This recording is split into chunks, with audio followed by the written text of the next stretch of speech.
नमस्कार। पत्रिका टीवी की खास पेशकश यूथ एंड सोल्जर भविष्य की संभावनाएं में आपका स्वागत है। मैं हूं आपके साथ अरविंद पालावत। ये खास कार्यक्रम है हमारे देश के नौजवानों के लिए, वे नौजवान जो इंडियन आर्म फोर्सेस में जाकर अपना करियर बनाना चाहते हैं। यूथ एंड सोल्जर के पिछले एपिसोड में हमने आपको जानकारी दी थी अग्निपथ योजना में आवेदन से लेकर डॉक्यूमेंट तक की। अब इस तीसरे एपिसोड में हम आपको रूबरू करवाएंगे हमारे खास मेहमान से, जो आपको बताएंगे आखिर अग्निपथ योजना में भर्ती प्रक्रिया कैसे होती है और भर्ती में किन किन बातों का ध्यान रखा जाए ताकि आप सिलेक्ट हो सके। साथ ही आपको हम यह भी बताएंगे कि कब कौन सी भर्ती आयोजित हो रही है और उसकी आखिरी तारीख क्या है। तो चलिए शुरुआत करते हैं हमारे इस खास कार्यक्रम की और सबसे पहले आपको बताते हैं भर्तियों के बारे में। आपको बता दें कि दानापुर में अग्निवीर भर्ती इस वक्त चल रही है। यह भर्ती 14 दिसंबर तक होगी और 14 दिसंबर तक अग्निवीर यहां पर भर्ती के लिए पहुंच सकेंगे। बिहार और झारखंड की सभी जिलों की महिला उम्मीदवारों के लिए 14 दिसंबर को विशेष भर्ती होगी। आपको बता दें कि बिहार और झारखंड की महिला अभ्यर्थियों के लिए यह भर्ती होगी, जबकि 13 दिसंबर तक 7 जिलों के पुरुषों के लिए भर्ती चल रही है। छत्तीसगढ़ में भी भर्ती आयोजित हो रही है। आपको बता दें छत्तीसगढ़ के लिए भी भर्ती यहां पर आयोजित हो रही है और यह भर्ती 13 दिसंबर तक पंडित रविशंकर शुक्ल स्टेडियम दुर्ग में चल रही है। वहीं राजस्थान के युवाओं के लिए भी सुनहरा मौका है अग्निवीर बनने के लिए।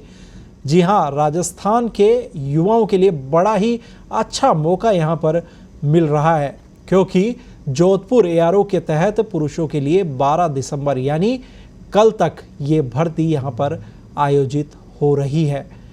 इस भर्ती में वायुसेना के साथ ही आपको बता दें कि राजस्थान को छोड़ दें और उसके अलावा अन्य बात करें तो वायुसेना के लिए अग्निवीर भर्ती परीक्षा 18 से 24 जनवरी 2023 तक आयोजित हो रही है, जिसमें किसी भी प्रदेश का जो अभ्यर्थी है वो यहां पर अपना भाग्य आजमा सकता है।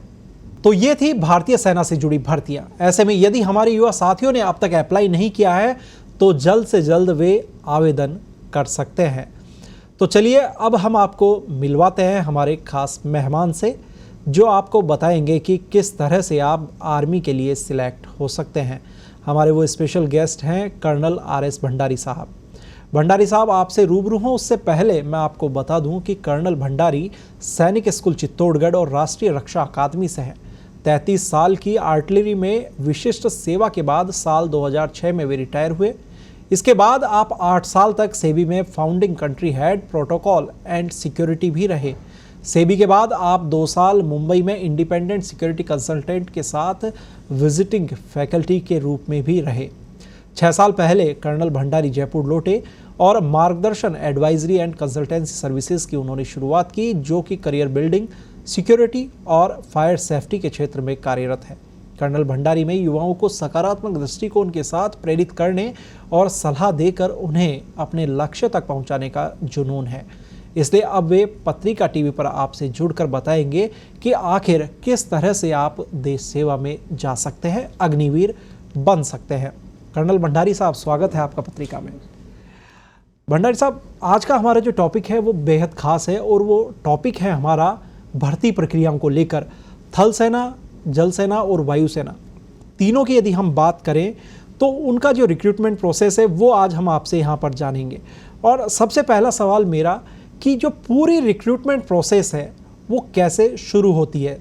आपको और देश को पता है कि आर्म फोर्सेस, जो इंडियन आर्म फोर्सेस हैं, वो लार्जेस्ट एम्प्लॉयर है, सबसे ज़्यादा नौकरियां प्रोवाइड करने के ऑर्गेनाइजेशंस हैं। थोड़ा मुझे इतिहास में जाना इसलिए पड़ेगा कि पहले जो भर्ती है, जब हिंदुस्तान या जब भारत आज़ाद हुआ तो भर्तियां रिक्रूटर्स के ज़रिए की जाती थी और जो ब्रांच रिक्रूटिंग ऑफिसेज होते थे उसमें वो रिक्रूटर्स उनको कैंडिडेट्स को गाँव से लेके आते थे।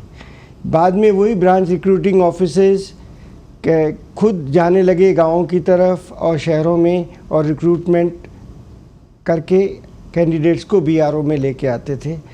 शुरू में नेवी और आर्मी की रिक्रूटमेंट बीआरओ के नीचे ही होती थी, ब्रांच रिक्रूटिंग ऑफिस, जिनका नाम आज की डेट में आर्मी रिक्रूटिंग ऑफिस है, क्योंकि 98-99 में रिक्रूटिंग के प्रोसीजर्स में बदली की गई आर्मी के अंदर। आर्मी उससे पहले एप्लीकेशन सिस्टम फॉलो करती थी, जो गड़बड़ियाँ हो रही थी उनको रोकने के लिए ओपन रैली सिस्टम इंट्रोड्यूस किया 99 के अंदर। नेवी उस समय नेवी ने अपना बीआरओ से अलग हुई और नेवी ने अपना रिक्रूटिंग ऑर्गेनाइजेशन सेटअप किया। तो आज की डेट में तीनों अंगों के अपने अपने ऑर्गेनाइजेशंस हैं। दिल्ली के अंदर हायर हेडक्वार्टर्स के अंदर, आर्मी के अंदर ZRO है, जनरल रिक्रूटिंग ऑफिस है, और उसके बाद में AROs हैं।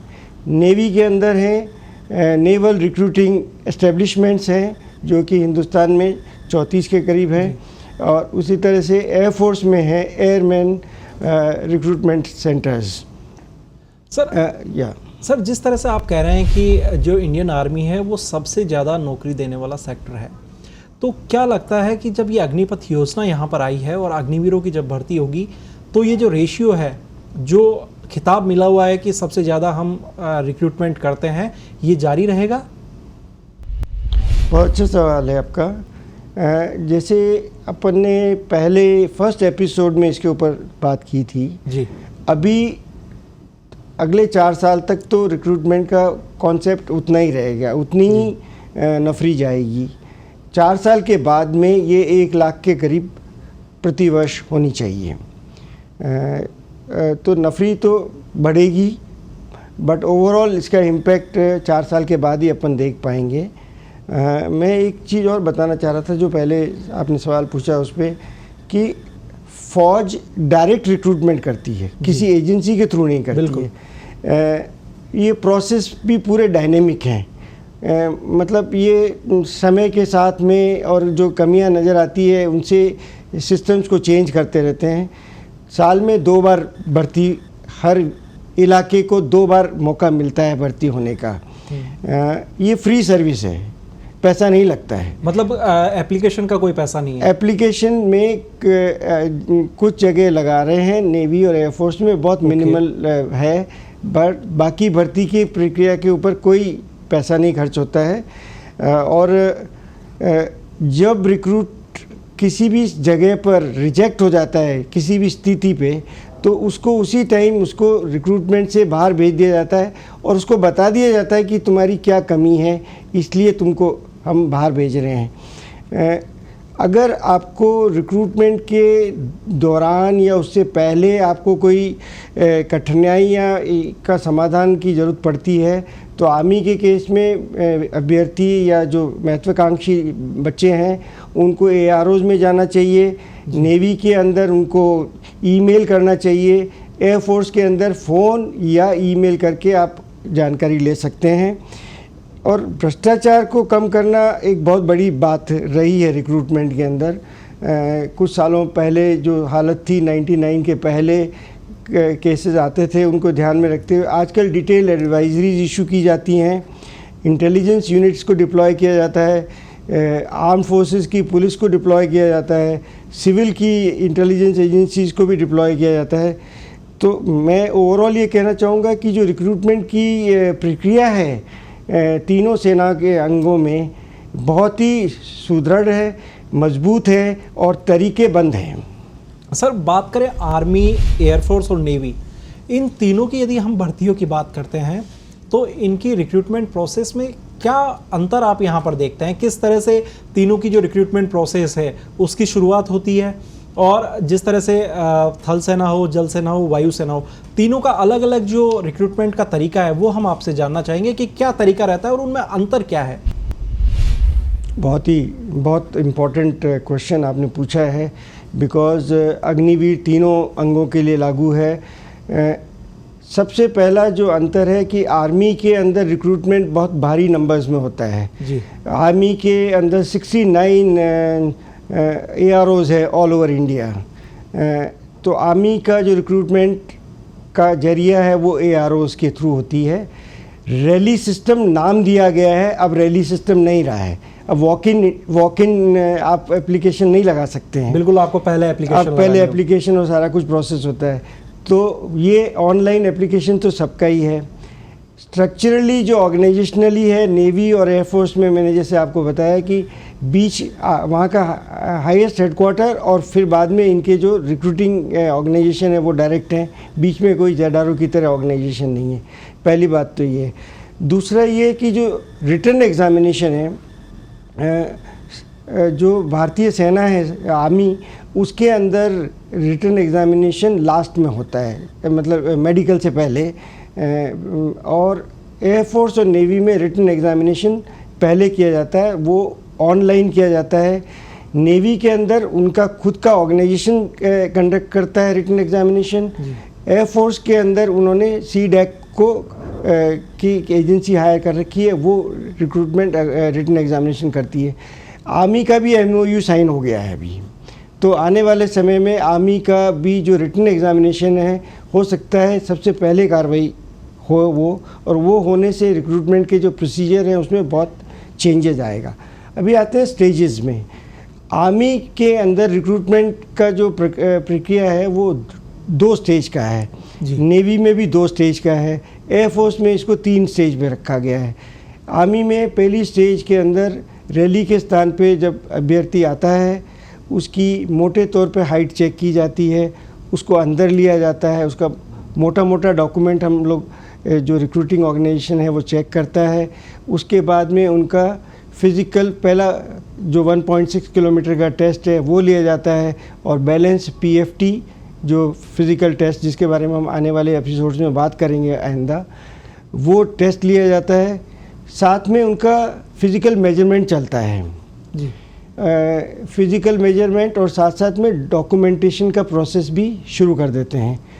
ये पूरा कार्रवाई होने के बाद में आर्मी के अंदर फिर मेडिकल एग्ज़ामिनेशन किया जाता है। ये सारा रैली के स्थल पे ही होता है सारी कार्रवाई।